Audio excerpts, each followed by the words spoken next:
나는 전능하신 아버지 하나님, 천지의 창조주를 믿습니다. 나는 그의 유일하신 아들 우리 주 예수 그리스도를 믿습니다. 그는 성령으로 잉태되어 동정녀 마리아에게서 나시고 본디오 빌라도에게 고난을 받아 십자가에 못 박혀 죽으시고 장사된 지 사흘 만에 죽은 자 가운데서 다시 살아나셨으며 하늘에 오르시어 전능하신 아버지 하나님 우편에 앉아 계시다가 거기로부터 살아있는 자와 죽은 자를 심판하러 오십니다. 나는 성령을 믿으며 거룩한 공교회와 성도의 교제와 죄를 용서받는 것과 몸의 부활과 영생을 믿습니다. 아멘.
다시 한번 고백합니다. 내 안에 부어주소서, 내 안에 부어주소서. 성령의 충만한 기름을 내 안에 충만케 하소서. 성령의 기름 내 안에 부어주소서. 성령의 충만한 기름을 내 안에 충만케 하소서.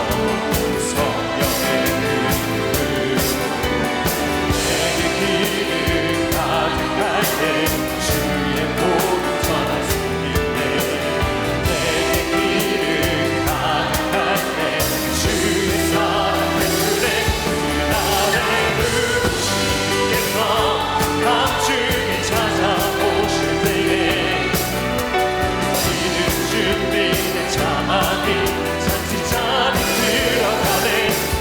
그날의 주께서 밤중에 찾아오실 때에 기름 준비된 자만이 나를 목소리 높여서 그날에 주님께서 밤중에 찾아오실 때에 기름 준비된 자만이 잔치자리 들어가네. 그날에 주님께서 밤중에 찾아오실 때에 기름 준비된 자만이 잔치자리 들어가네.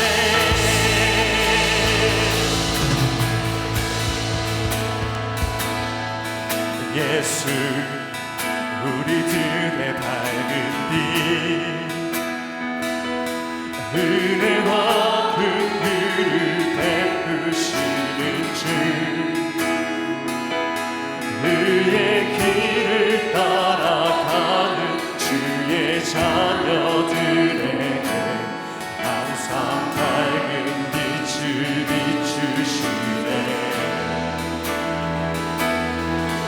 그는 구원의 주 하나님 복으로 세상을 다스리시네. 주를 경외하는 자들에게 부어주시네.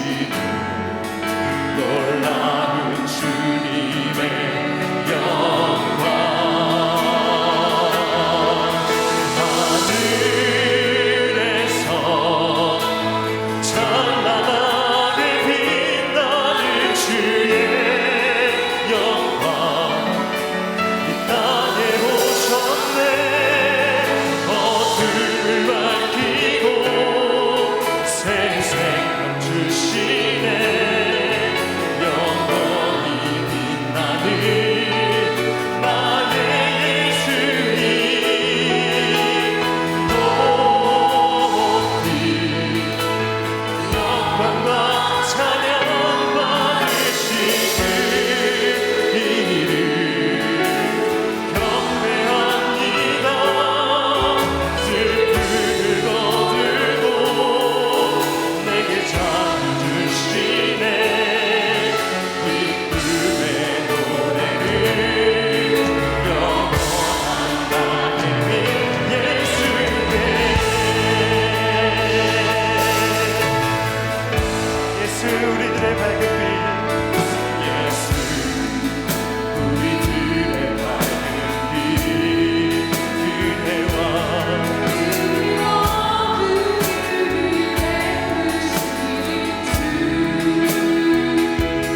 그의 길을 따라가는 주의 자녀들에게 항상 밝은 빛을 비추시네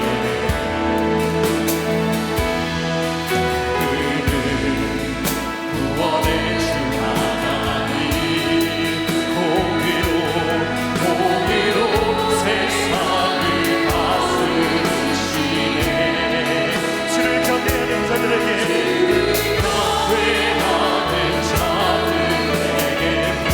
부어주시네 놀라운 주님의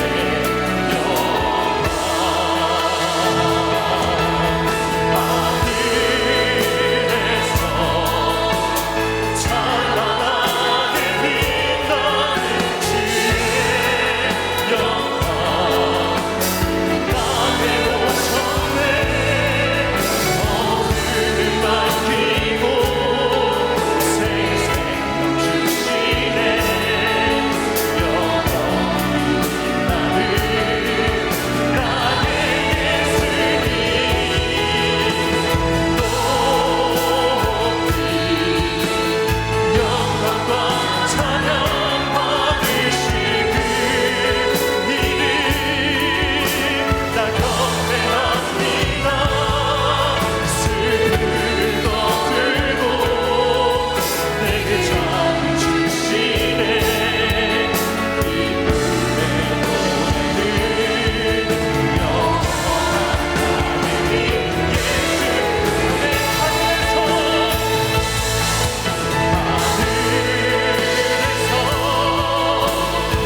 찬란하게 빛나는 주의 영 이 땅에 오셨네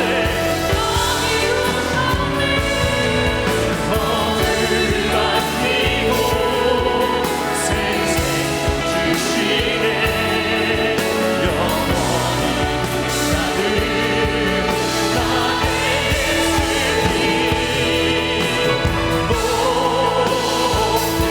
영광과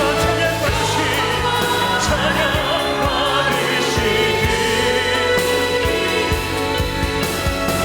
경배합니다. 슬픔을 거두고 내게 자유 주시네 기쁨의 노래를 영원한 나의 빛 예수께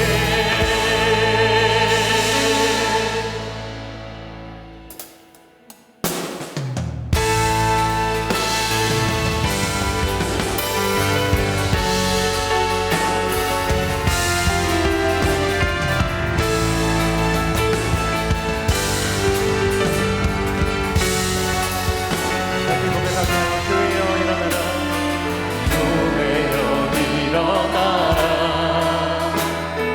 주께서 부르시니 두려움과 실패 내려놓고 교회여 일어나라 교회여 일어나라 교회여 일어나라 주께서 보내시니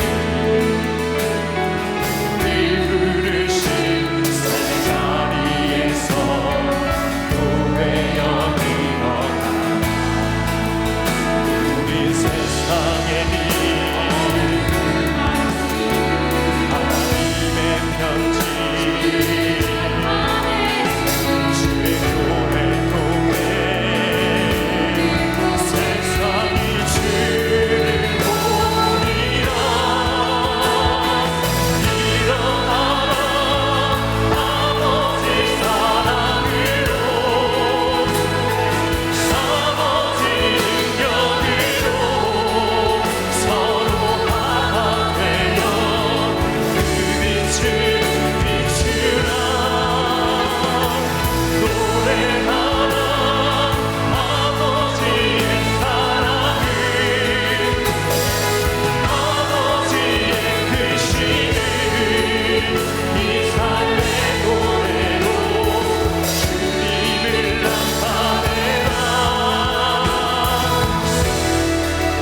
다시 한번 교회여 일어나라 교회여 일어나 주께서 보내시니 주께서 부르신 삶의 자리에서 교회여 일어나 우리 세상의 빛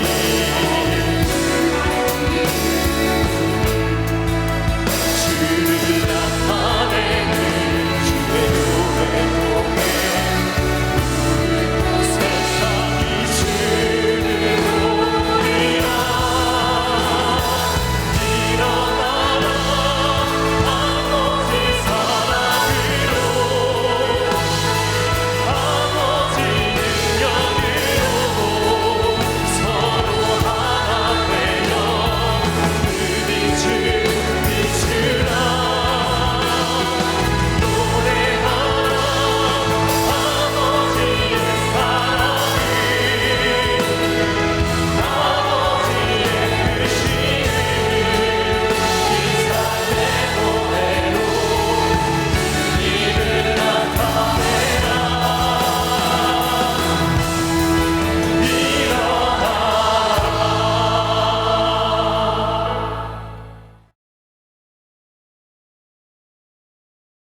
사랑과 은혜가 충만하신 하나님, 이 아침에 함께 모여 예배드리게 하심을 감사드립니다.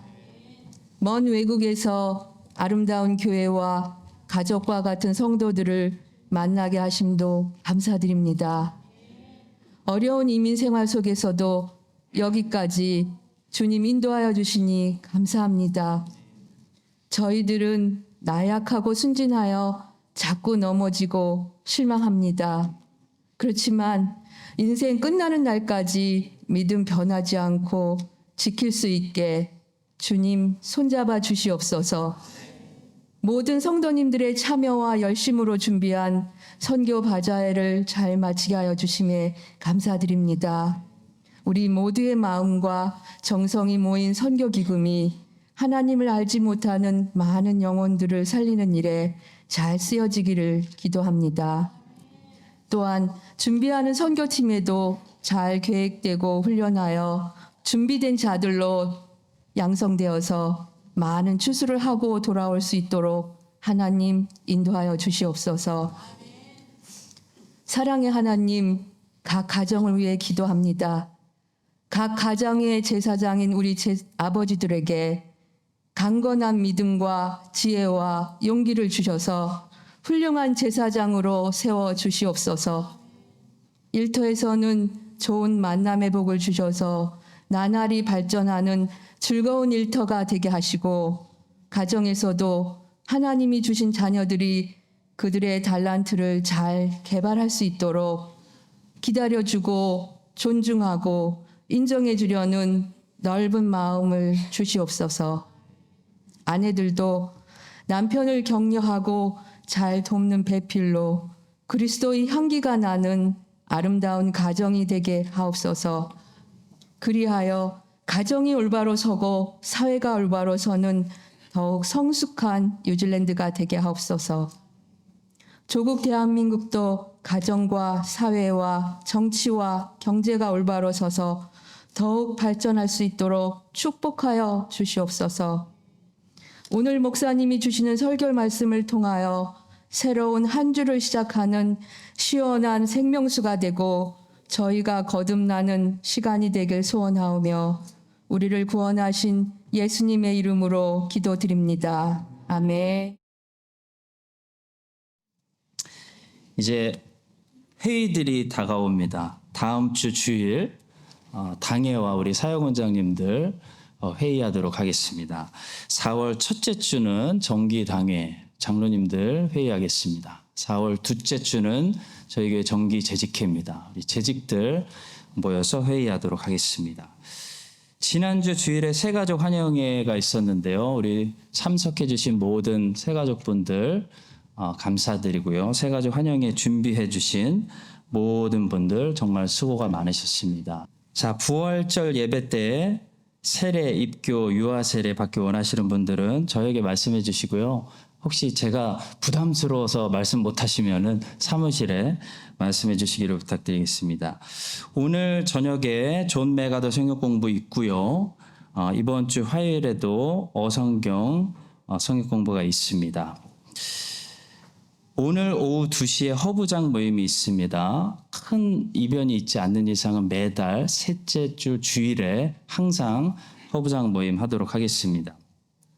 인도네시아 단기 선교를 위해서 어제 선교 바자회를 했는데요. 우리 수고하신 분들 또 참석하신 모든 분들 정말 수고 많으셨고 감사합니다. 하나님이 기쁘게 봐주셨을 거라고 믿습니다.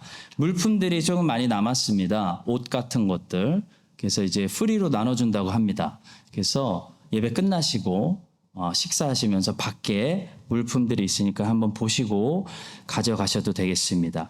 우리 청년들이 커피하고 음료를 어제 또 이렇게 팔았는데 재료가 많이 남아서 오늘도 커피와 음료를 또 판다고 합니다. 이것도 선교 바자회 모금으로 생각해 주시고 왜 웃으세요? 많이 또 도네이션 해주시기를 부탁드리겠습니다. 부목사님 4월 16일에 부임하십니다. 잘 오실 수 있도록 함께 기도해 주시기 바랍니다. 도서관 새 책들을 구입했는데요. 제가 깜짝 놀랐습니다. 다 금방 나갈 줄 알았는데 하나도 안 나가서 15권 주문했는데 14권 남아서 제가 깜짝 놀랐습니다. 여러분들이 잊으셨을 거라고 제가 생각하고요. 한 달씩 대여해 드립니다. 이 교회 역사 정말 좋은 책들이에요. 더 글로리보다 훨씬 더 재밌습니다. 그래서 오늘 꼭 14분 다 빌려가시고요. 읽으시고 앞으로도 계속 좋은 도서 있으면 제가 좋은 책들 선별해서 주문해 드리겠습니다. 우리 성도님들 많이 독서를 통해서 신앙을 또 이렇게 또 훈련해 주시기를 부탁드리겠습니다. 사무엘하 2장 18절부터 28절까지 조금 길지만 우리 한 목소리로 함께 읽겠습니다. 그곳에 수르야의 세 아들 요압과 아비새와 아사엘이 있었는데 아사엘의 발은 들노루같이 빠르더라. 아사엘이 아브넬을 쫓아 달려가되 좌우로 치우치지 않고 아브넬의 뒤를 쫓으니 아브넬이 뒤를 돌아보며 이르되 아사엘아 너냐 대답하되 나로라. 아브넬이 그에게 이르되 너는 왼쪽으로나 오른쪽으로나 가서 청년 하나를 붙잡아 그의 군복을 빼앗으라 하되 아사엘이 그렇게 하기를 원하지 아니하고 그의 뒤를 쫓으매 아브넬이 다시 아사엘에게 이르되 너는 나 쫓기를 그치라. 내가 너를 쳐서 땅에 엎드러지게 할 까닭이 무엇이냐. 그렇게 하면 내가 어떻게 내 형 요압을 대면하겠느냐 하되 그가 물러가기를 거절하매 아브넬이 창 뒤 끝으로 그의 배를 찌르니 창이 그의 등을 꿰뚫고 나간지라. 곧 그곳에 엎드러져 죽음에 아사엘이 엎드러져 죽은 곳에 이르는 자마다 머물러 섰더라. 요압과 아비새가 아브넬의 뒤를 쫓아 기브온 거친 땅에 길가 기아 맞은 쪽 암마산에 이른 때에 해가 졌고 베냐민 족속은 함께 모여 아브넬을 따라 한 무리를 이루고 작은 산 꼭대기에 섰더라. 아브넬이 요압에게 외쳐 이르되 칼이 영원히 사람을 상하겠느냐. 마침내 참혹한 일이 생길 줄을 알지 못하느냐. 내가 언제 무리에게 그의 형제의 쫓기를 그치라 명령하겠느냐. 요압이 이르되 하나님이 살아계심을 두고 맹세하노니 내가 말하지 아니하였다면 무리가 아침에 각각 다 돌아갔을 것이요 그의 형제를 쫓지 아니하였으리라 하고 요압이 나팔을 불매 온 무리가 머물러 서고 다시는 이스라엘을 쫓아가지 아니하고 다시는 싸우지도 아니하니라. 아멘.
하나님 우리를 자녀들로 입양하여 주셔서 감사합니다.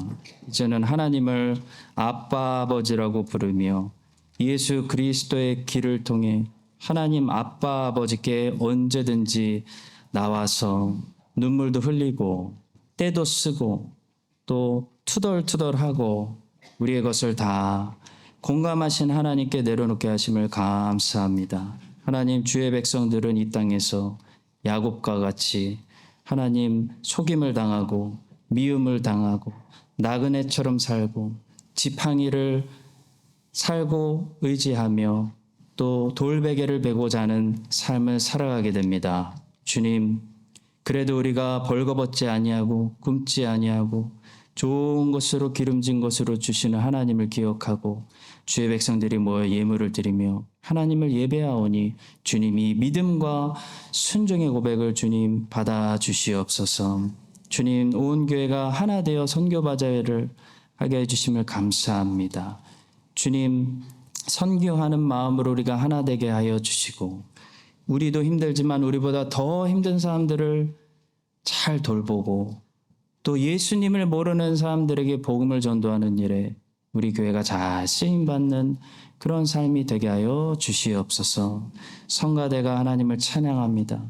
힘을 주셔서 하나님 영광이 우리들 가운데 모든 베일이 벗겨지고 비춰지게 하여 주시고 또 주의 말씀을 듣고 우리의 영혼이 채워지는 놀라운 은혜의 역사가 있게 하여 주시옵소서. 감사하며 예수님의 이름으로 기도합니다. 아멘.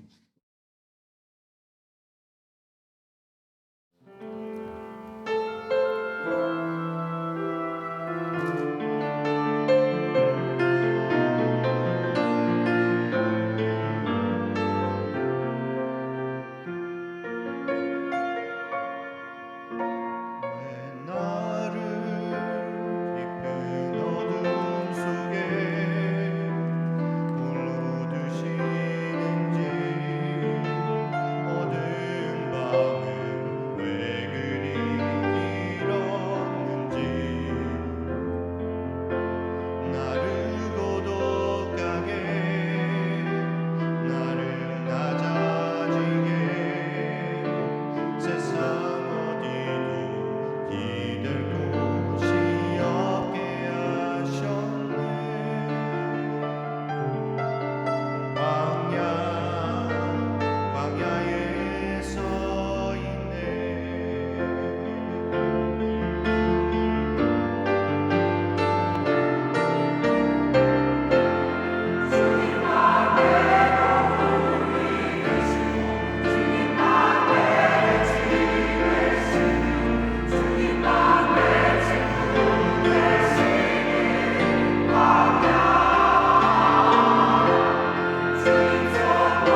오늘은 본문에 나오는 세 사람을 살펴보려고 하는데요. 아사헬하고 아브넬하고 요압입니다. 성경은 거울이라고 했습니다. 이 세 사람의 모습은 다른 사람의 모습을 보여주는 것이 아니고 바로 여러분과 저의 모습을 보여주면서 우리의 죄를 책망하기도 하고 미리 경고하기도 하고 있습니다. 우리가 이 사람들을 통해서 우리의 모습을 더 깊이 성찰하려고 하는 이유는 바로 죄를 깊이 깨달아야 우리 주님의 십자가 은혜를 깊이 깨달을 수 있기 때문입니다. 병이 있다는 것을 알아야 의원을 찾게 됩니다. 예수께서 들으시고 이르시되 건강한 자에게는 의사가 쓸데없고 병든 자에게라야 쓸데있느니라. 자, 오늘날 많은 사람들이 예수님을 원하지 않는 이유는 예수님이 싫어서라기보다는 예수님의 필요성을 느끼지 못하기 때문인 경우가 더 많습니다. 자기가 죄인이라는 사실, 자기가 천국에 가려면 꼭 필요한 의로움이 결핍되어 있다는 사실을 모르기 때문에 생명을 주시고 의로움을 주시는 이 주님의 소중함을 모르는 거죠. 병을 발견하면 약을 찾는 것처럼 죄를 알아야 죄인은 주님을 찾게 됩니다.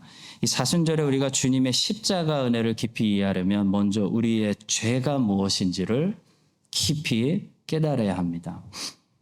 오늘 본문에 나오는 이 세 명의 주인공들을 살펴보면서 예수님께서 대신 죽어주시고 대신 살려주시는 그 죄인들, 이 죄인들은 도대체 어떤 사람들인지 내가 몰랐던 나의 죄인된 모습을 이 거울을 통해서 오늘 깨닫게 되고 그래서 우리 주님의 십자가 은혜를 더 깊이 누리게 되는 그런 은혜의 시간이 있기를 바랍니다. 첫 번째로 먼저 아사엘을 보겠습니다. 아사엘을 통해서 우리는 쉽게 교만해지고 경솔해지는 죄인의 모습을 보게 됩니다. 성경은 먼저 아사엘에 대해서 그의 재주를 칭찬하면서 그를 우리에게 소개하고 있는데요. 18절입니다. 그곳에 수르야의 세 아들 요압과 아비새와 아사엘이 있었는데 아사엘의 발은 들노루같이 빠르더라. 이 재주가 많다는 것은 분명한 축복이지만 재주는 내가 하고 싶은 일을 성취하라고 주신 것이 아니라 하나님의 뜻을 이루라고 주신 것입니다. 선물입니다.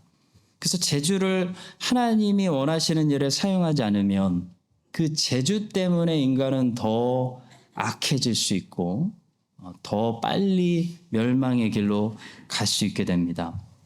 아사엘은 블레셋 사람들이나 적군하고 전쟁할 때 위험한 순간에 빨리 도망가라고 아니면은 더 중요한 미션을 감당하라고 하나님께서 아마도 달란트를 주신 것 같은데요. 아사엘은 본문에서 자기의 재주를 잘못 사용해서 적군으로부터 생명을 보존하기 위해서 달린 것이 아니고 적군을 쫓으려고 달린 것도 아니고 형제의 목숨을 빼앗기 위해서 달렸기 때문에 더 빨리 죽음을 맞이하게 되는 것을 보게 됩니다. 매튜 헨리는 아사엘의 죽음을 평가하면서 이런 주석을 달았습니다. 자신의 빠른 발로 그는 죽음으로부터 도망치는 대신 도리어 죽음을 향해 달려가고 말았다. 하나님이 주신 달란트를 우리가 바르게 사용하지 않으면 오히려 달란트 때문에 멸망으로 빨리 달려가게 되는 것을 많이 보게 됩니다. 음악의 달란트를 주셨는데 음악으로 하나님을 찬양하지 않고 자기를 찬양하고 사탄을 찬양하면 그 달란트 때문에 달란트 없는 사람들보다 더 빨리 멸망으로 달려가는 거죠. 나쁜 것은 잘할수록 더 큰 해가 됩니다. 나쁜 것은 차라리 못하는 것이 낫습니다. 세상에는 나쁜 것을 잘하는 사람들이 너무 넘쳐납니다. 왜 그럴까요? 하나님께서 달란트를 주셨는데 그 달란트로 하나님의 뜻을 성취하는 것이 아니고 자기 욕심을 전부 다 성취해서 그랬습니다. 훌륭한 머리를 가지고 사람들이 무기를 개발하고 해로운 것들을 개발하고 그래서 지구를 망가뜨리는 거죠. 달란트를 자기가 가지고 있다는 것을 발견한 사람들은 특별히 그래서 더 조심해서 그 달란트가 하나님의 뜻을 이루는 데 쓰여지도록 해야 합니다. 그렇지 않으면 그 달란트 때문에 죽음에서 벗어나는 것이 아니고 죽음으로 더 빨리 달려갈 수 있기 때문입니다. 다윗의 아들 중에 정말 잘난 아들이 있었습니다. 압살롬이죠. 압살롬. 다윗의 아들들이 다 잘생겼는데 압살롬은 정말 꽃미남이었습니다. 근데 아이러니하게도 그래서 망했습니다. 다윗의 아들 압살롬이 잘난 아들이 아니었다면 감히 그 잘난 다윗에게 반역하여 쿠데타를 일으키지도 못했을 것입니다. 다윗도 잘생겼는데요. 압살롬이 더 잘생겼습니다. 다윗도 성품이 너그러워서 백성들이 다 좋아하는데 압살롬이 더 너그러워서 사람들이 더 좋아했습니다. 다윗하고 감히 경쟁이 되는 잘난 아들이었기 때문에 압살롬을 지지하는 사람들이 그렇게 많았고 다윗에게 반역을 일으키는 것 자체가 가능했습니다. 그런데 그 잘난 매력을 하나님의 뜻을 이루는 데 사용하지 않고 자기 욕심을 성취하고 자기 복수를 이루는 데 사용해 버리니까 누구보다도 빨리 죽음으로 달려갔던 아들이 바로 압살롬이었습니다. 압살롬보다 훨씬 덜 잘났던 아들 아도니아가 차라리 압살롬보다 더 오래 살았죠. 압살롬은 잘났기 때문에 일찍 죽었습니다. 성도 여러분, 달란트를 많이 가진 사람들은 그만큼 더 겸손하고 조심해야 됩니다. 죽음과 멸망으로 달려가지 않도록 조심해야 됩니다. 사탄이 그런 사람들을 노리고 있습니다. 아사엘은 만약에 살아있었다면 어떻게 됐을까요? 아사엘은 다윗의 군사 중에서 가장 높은 지위까지 올라갈 수 있는 아주 특별한 달란트를 가지고 있는 사람이었습니다. 적군에 몰래 침입해서 갔다 올 수도 있는 엄청난 달리기를 가지고 있는 특별한 사람이었습니다. 그 달란트를 하나님의 뜻을 이루는 데 사용했다면 아사엘은 아마도 이스라엘의 영광을 위해서 지금까지 그 누구도 해내지 못했던 큰 공을 세우는 그런 종이 되지 않았을까 상상해 보게 됩니다. 그런데 아사엘은 경솔하다가 어이없게 죽음을 당하고 무대에서 너무 일찍 사라지는 그런 안타까운 사람이 되었습니다. 매튜 헨리가 그의 어이없는 죽음을 향해서 이런 주석을 달았습니다. 죽음은 때로 전혀 상상하지 못한 방법으로 오기도 한다. 누가 도망치는 적의 손이나 혹은 창의 뒤끝을 두려워하겠는가. 그러나 아사엘은 바로 이런 것들로부터 죽임을 당하게 되었다.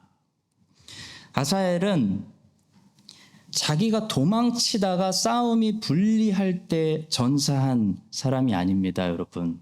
아사엘은 자기가 유리했습니다. 자기가 유리하게 전쟁을 이기고 있을 때 도망치는 장군의 창에 찔려서 어이없게 죽은 사람입니다.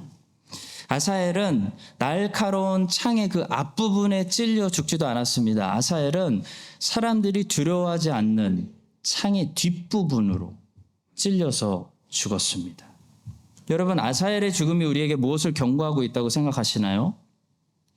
재주가 많은 사람은 자칫 잘못하면 자기 재주를 너무 믿어서 쉽게 교만해지고 경솔해질 수 있다는 것입니다. 경솔해져서 자기가 생각하지도 못한 부분으로 찔려서 한 방 먹을 수 있다라는 교훈을 아사엘이 우리에게 주고 있습니다. 여러분, 세상에서 아주 잘 나가고 사랑받고 인정받던 사람들이 한 방에 무너지는 것을 우리가 많이 보게 되죠.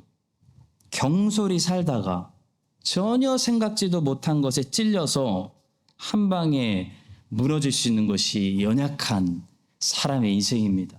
따라서 성도 여러분, 우리는 겸손해야 됩니다. 내가 달리기가 빠르다고 항상 누구든지 따라잡아서 싸움을 이길 수 있다고 생각하면 착각입니다. 자동차가 빠를수록 브레이크가 잘 들어야 되는 것처럼 사람은 자랄수록 겸손해져야 됩니다. 벼가 익을수록 고개를 숙인다는 말, 정말 좋은 말입니다. 하나님 말씀은 거울이라고 했는데요.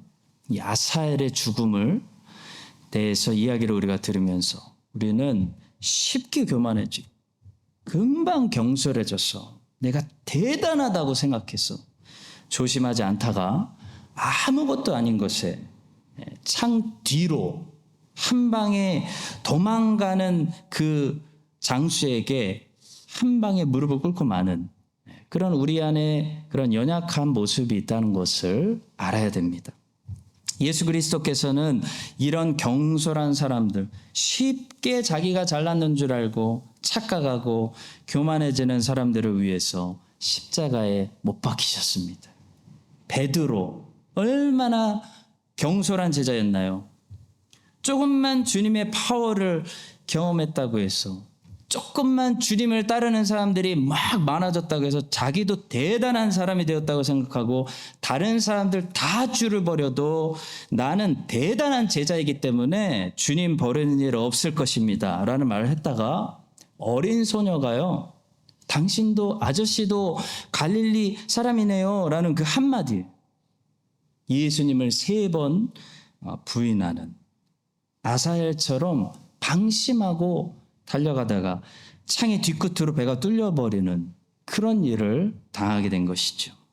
성도 여러분, 잘 나갈수록 우리는 조심하고 높아질수록 고개를 숙이고 나를 부인하고 하나님의 은혜입니다 라고 하나님만 인정하는 여러분과 제가 되어서 우리의 경솔함과 쉽게 교만해질 수 있는 이 교만함을 십자가에 이제 못 박아주신 우리 주님의 공로가 우리 안에 새 사람으로 이제 열매 맺어서 이 새 사람은 어떤 모습을 가지고 있어야 되겠습니까? 늘 겸손하고 늘 조심하며 자기를 부인하고 하나님만 인정하는, 그렇게 십자가를 지고 주님을 변함없이 따라가는 여러분과 저의 또 다른 한 주가 될 수 있기를 예수님의 이름으로 간절히 축복합니다. 자, 두 번째로 본문에 나오는 아브넬의 모습을 통해 우리는 너무 자기중심적으로밖에 보지 못하는 우리 안에 있는 그런 죄인의 모습을 보게 되는 것이죠. 여러분, 이 싸움이 시작되었던 것은 사실 이 아브넬의 제안 때문이었습니다. 아브넬이 먼저 싸우자고 한 거지 요압이 먼저 싸우자고 한 거 아니었습니다. 본문 14절 보겠습니다. 아브넬이 요압에게 이르되 원하건대 청년들에게 일어나서 우리 앞에서 겨루게 하자. 요압이 이르되 오케이, 일어나게 하자. 아브넬이 먼저 싸우자고 했죠. 자기가 유리하고 병사들도 훨씬 많이 모였고 이길 수 있을 것 같을 때는 자기가 먼저 싸우자고 아침에 제안했으면서 자기가 불리해지고 질 것 같으니까 뭐라고 말하고 있는지 아십니까? 26절입니다. 아브넬이 요압에게 외쳐 이르되 칼이 영원히 사람을 상하겠느냐? 마침내 참혹한 일이 생길 줄을 알지 못하느냐? 내가 언제 무리에게 그 형제 쫓기를 그치라 명령하겠느냐? 정말 황당합니다, 여러분. 자기가 먼저 싸우자고 제안했으면서 이제 자기가 요압을 가르치려고 하고 있습니다. 여러분, 사람이 얼마나 자기중심적인지 아신가요? 우리 시선이 우리가 서 있는 곳에서 사물을 바라볼 수밖에 없고 반대편에서 이 사물이 어떻게 보이는지 볼 수 없는 것처럼 사람은 아브넬처럼 너무나 자기중심적이고 자기는 맞고 상대방이 틀렸다고 생각합니다. 성도 여러분, 우리 주님께서는 이런 자기중심적인 자기밖에 모르는 이런 죄인들을 위해서 십자가에 못 박히시고 부활하셔서 성령의 능력으로 자기가 구원하신 그 사람들을 어떤 새로운 사람들로 바꾸어 가시냐면 바로 자기 중심이 더 이상 아닌 사람들로 바꾸어 나가시는 것입니다. 누가복음 11장에 보시면 예수님께서 기도를 가르치십니다. 간청기도라는 말이 바로 여기 본문에서 나온 말입니다. 예수님께서 비유를 하나 말씀하시는데요. 이런 이야기입니다. 어떤 사람이 밤에 자려고 하고 자려고 하는데 멀리서 여행 중에 친구가 한 명 온 거예요. 그래서 친구에게 먹을 것을 대접해야 하는데 그 당시 유대인 사회에서는 손님이 왔는데 그냥 돌려보내거나 대접하지 않으면 그것이 용납할 수 없는 그런 컬처가 있었습니다. 인식이 있었습니다. 그래서 먹을 것을 대접해야 되는데 아무것도 줄 게 없는 거예요. 그래서 이 사람이 어떻게 했냐면 다른 친구를 찾아갑니다. 그래서 이 다른 친구에게 밤중에 문을 두드리면서 떡 3덩이만 급하게 빌려달라고 지금 부탁한 거예요. 그리고 그 이유를 설명합니다. 내 친구가 지금 멀리서 여행 중에 우리 집에 왔는데 내가 지금 당장 내어줄 음식이 없구나. 그러니까 친구야, 네가 나 떡 3덩이만 좀 빌려줘 라고 말한 거예요.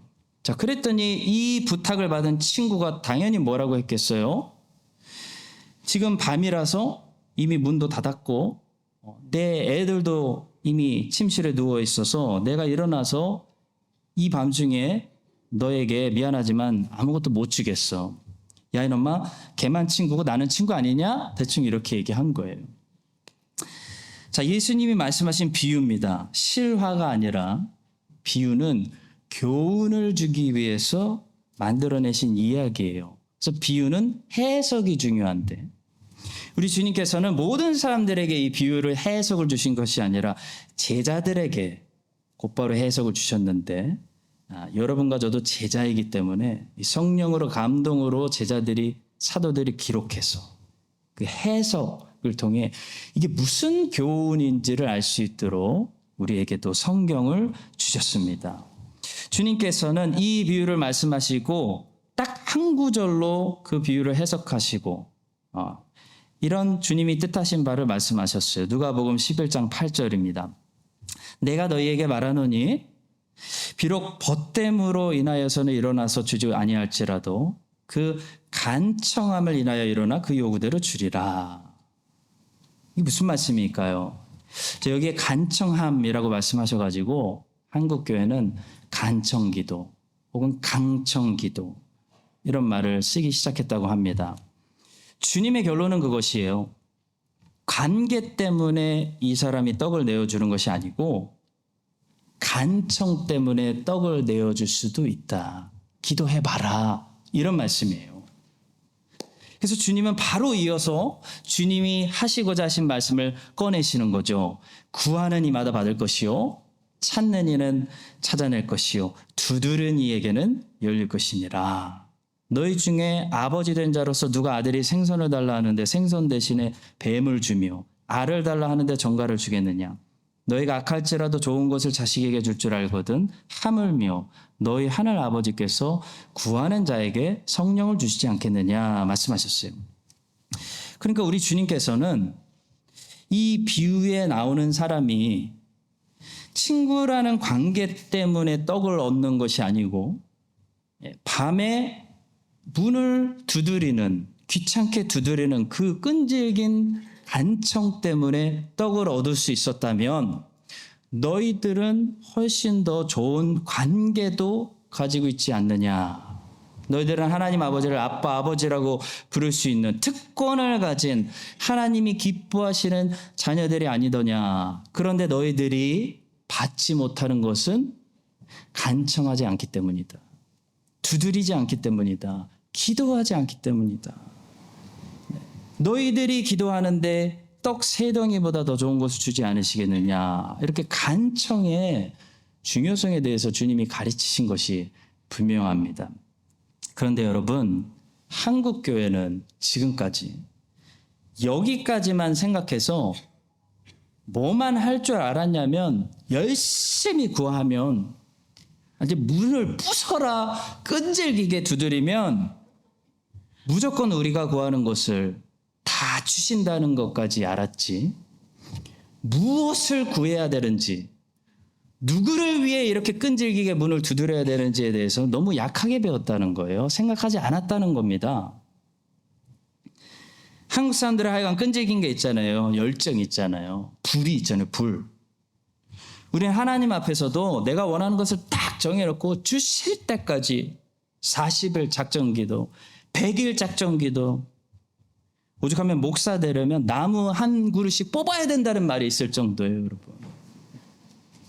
성도 여러분, 예수님의 옷자락을 우리가 끈질기게 붙들고 주실 때까지 간청하는 것은 나쁜 거 아니에요. 성경적인 거예요. 주님이 구하라라고 기도해보라 아버지께 말씀하신 거예요. 그러나 우리가 무엇을 위해 그렇게 끈질기게 밤에 문을 열어줄 때까지 두드려야 되는지 생각해 봐야 할 때가 왔습니다. 비유를 보시면요, 친구 집에 가서 지금 밤에 문을 두드리면서 떡 3덩이만 구워달라고 하는 이 사람은요, 자기를 위해 구한 것이 아니에요. 먼 여행 중에 자기의 집에 들린 이 자기 친구를 위해서 이 사람은 대신 부끄러움을 무릅쓰고 끈질기게 이 친구를 찾아가서 문을 두드린 거예요. 성도 여러분, 밤에 떡을 달라고 불쑥 찾아가서 문을 막 두드리는 행위는요, 딱 욕먹을 행위예요. 이게 소문나면 이 친구는 이제 앞으로 동창회도 못 나가요. 야, 그 A 있잖아, A. 밤에 12시에 찾아와서 문 두드리는 거예요. 여러분, 문을 두드리는 이 사람이 자기가 욕먹을 거라는 거 몰랐을까요?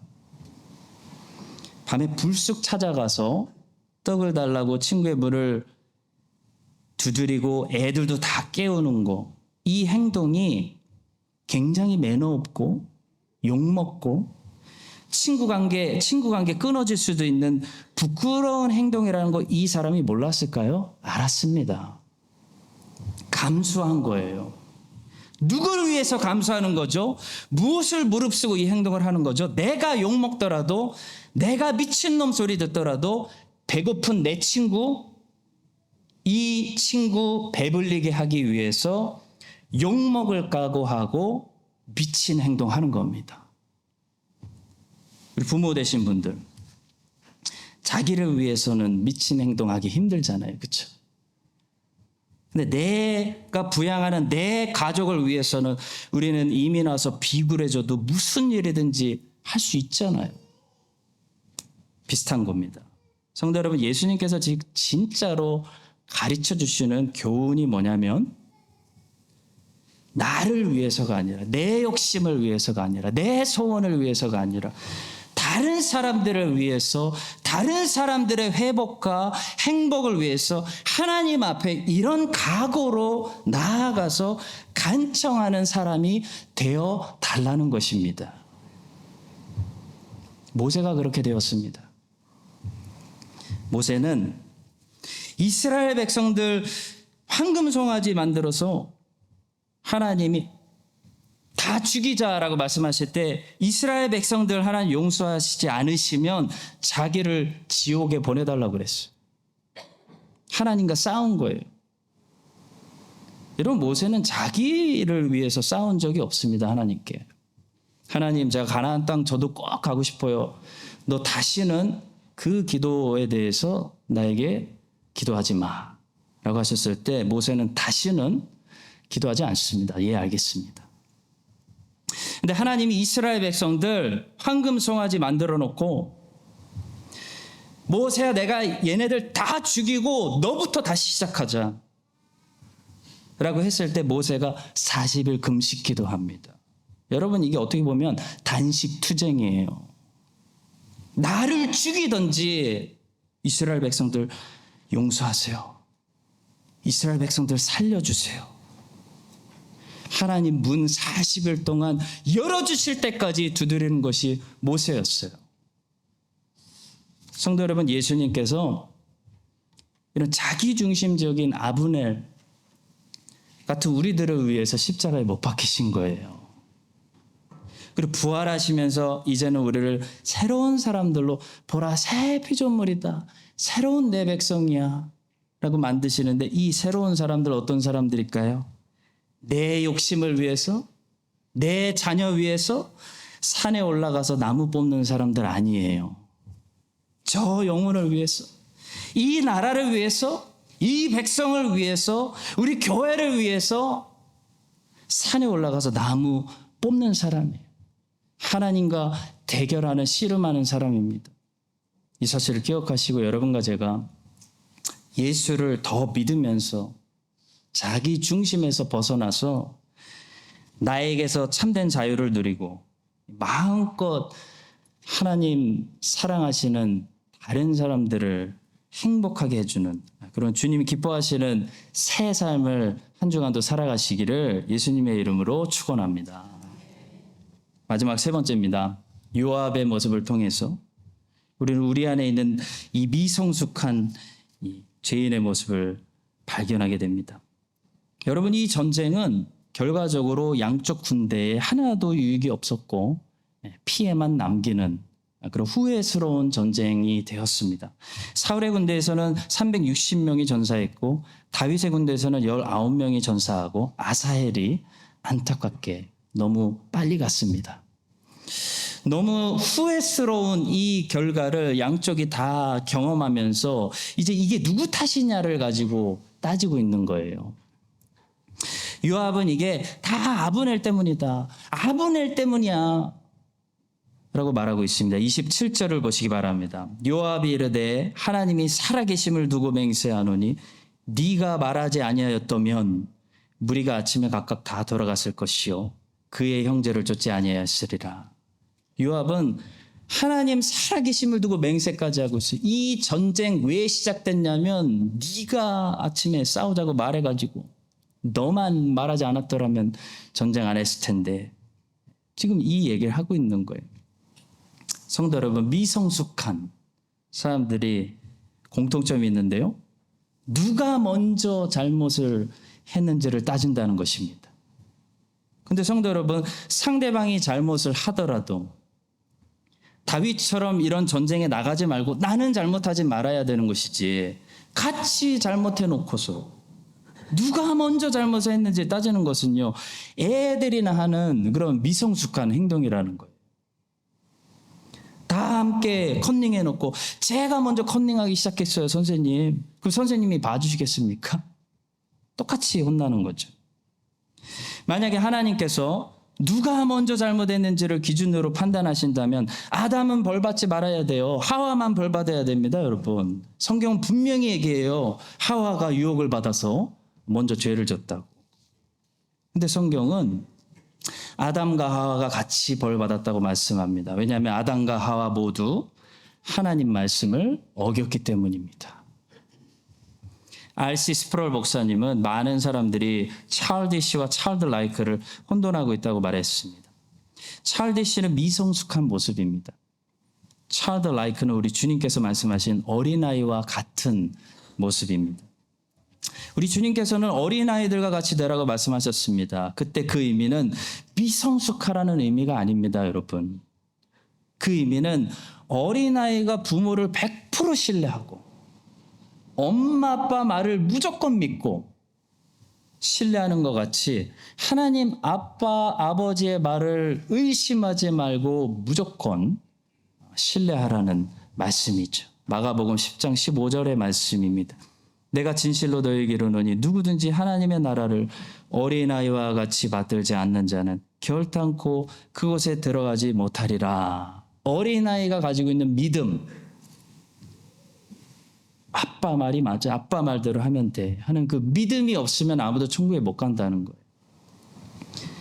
근데 이 말씀이 미성숙해도 괜찮다는 말씀은 절대로 아닙니다. 성경은 찰디시하게 애들처럼 그렇게 싸우지 말아라. 미성숙하게 그렇게 살지 말고 빨리 자라나야 된다라고 아주 책망하고 경고합니다. 히브리서 5장 12절부터 14절입니다. 때가 오래되었으므로 너희가 마땅히 선생이 되었을 터인데 너희가 다시 하나님의 말씀의 초보에 대하여 누구에게서 가르침을 받아야 할 처지이니 단단한 음식은 못 먹고 젖이나 먹어야 할 자가 되었도다. 이는 젖을 먹는 자마다 어린아이니 의의 말씀을 경험하지 못한 자요. 단단한 음식은 장성한 자의 것이니 그들은 지각을 사용함으로 연단을 받아 선악을 분별하는 자들이니라. 제가 먼저 시작했어요. 는 미성숙한 애들이 잘못했을 때 하는 변명입니다. 하와가 먼저 잘못했어요. 하나님이 저 여자를 만들지만 않았어도 나는 선악과 따먹지 않았을 거예요. 하나님은요, 이 아담의 변명을 굉장히 불쾌하십니다. 여러분, 이렇게 변명하지 마세요. 요압도요, 같이 싸웠습니다. 같이 잘못했어요. 근데 이제 와서 아브넬이 먼저 시작해가지고 아브넬이 잘못해서 내가 이렇게 된 거잖아. 이런 생각은요, 자기 죄를 인정하지 않겠다는 것이에요. 자기 죄를 회개하지 않는 자들이 하는 이야기입니다. 핑계에 불과해요. 사랑하는 성도 여러분, 이 남은 사순절 우리가 어떻게 잘 보내는 것이 잘 보내는 것일까요? 바로 내 죄를 하나님 앞에 인정하고 회개하는 것입니다. 아브넬 때문에 내가 이렇게 됐구나가 아니에요. 이런 요압의 회개하지 않는 생각을 버리고, 하와 때문에 내가 이렇게 됐구나가 아니에요. 자기도 먹었잖아요. 나도 똑같은 죄인이구나. 내가 똑같이 싸웠구나. 이걸 깨닫고 인정하는 것이 우리가 올해 하나님 앞에서 가장 거룩하게 남은 사순절을 보내는 것이라고 저는 생각합니다. 이 사실을 기억하시고 우리 모두가 각자의 죄를 하나님 앞에 고백하며 인정하는 진정한 이 회개가 이루어질 수 있도록 우리 교회를 축복해 주시기를 예수님의 이름으로 간절히 축원합니다. 하나님 아버지, 오늘은 본문에 나오는 아사헬과 아브넬과 요압의 모습을 통해 죄인된 나의 모습을 보았습니다. 하나님 말씀이 거울이 되어 우리 숨겨진 죄를 보게 하심을 감사합니다. 우리 같은 죄인들을 구원하시기 위해 주님께서 십자가에서 못 박히셨사오니 주님 우리의 긍휼히 여겨주시고 성령의 능력으로 이제 새롭게 하사 새 사람으로 살아갈 수 있도록 인도하여 주시옵소서. 예수님의 이름으로 기도합니다. 아멘. 이제는 우리를 위하여 십자가에 못 박히신 예수님의 은혜와 우리가 아직 죄인 되었을 때 우리를 사랑하신 하나님 아빠의 놀라우신 사랑과 죽은 예수님을 다시 일으키셔서 부활의 새 생명을 주신 놀라운 성령님의 임재하심이 자기가 죄인인 것을 인정하고 오직 하나님의 뜻을 따라 그 아들에게 입맞추고 그 아들을 의지하는 모든 복된 백성들 위해 이제부터 영원까지 함께 하시기를 간절히 축원드립니다. 아멘.